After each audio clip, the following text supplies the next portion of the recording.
So I think that this is no surprise to all of you. I think you're probably very well versed in a lot of this, but there's a strong prevalence of trauma in the people that we see. 70% of respondents report a traumatic event, and 30% of that group of 70% report that they were exposed to 4 or more types of trauma during their lives. So when we're thinking about the couples that we meet with, they might not be presenting. They often aren't presenting by saying something like, we're here because we both have experienced trauma in our lives. In fact, if you work with couples, what you'll find is it's often the opposite. People will say things like, this has nothing to do with my childhood. Like, yes, I went through something, but I don't want the conversation to be about that. I just want you to tell me how to communicate better. Then 6 sessions in, you've joined with them and you can finally get them to maybe soften and say, well, yes, when my dad hit me growing up, it was very scary. So now when my partner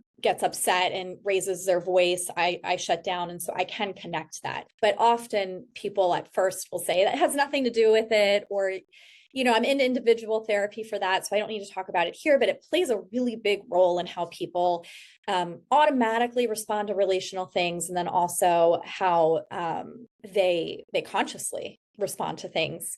5 types of the account that accounted for half of those exposures that are cited in this particular study are things like witnessing death or serious injury, unexpected deaths, being mugged or physically assaulted, being in a life-threatening automobile accident, or experiencing a life-threatening illness or injury. So if you have 2 people or more in a room, there's a high likelihood that one or both of them have experienced something traumatic.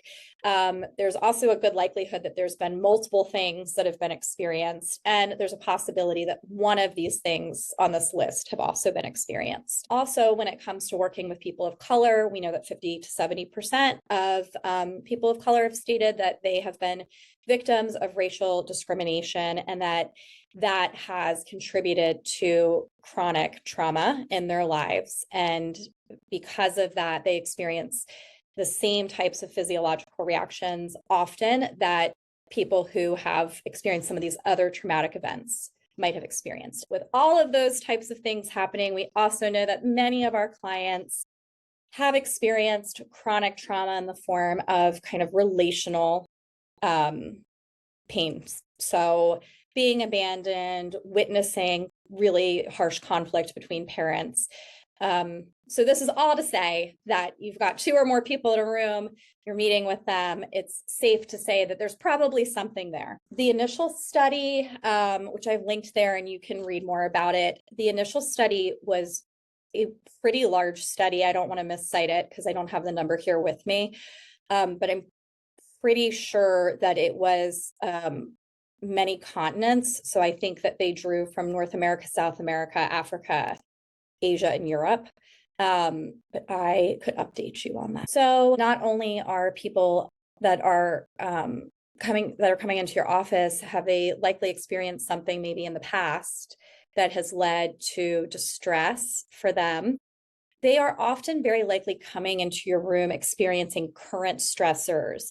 And again, these might not be traumatic in the definition of what traumatic would be, or it could be, but they're experiencing a lot of stressors, and often many types of stressors.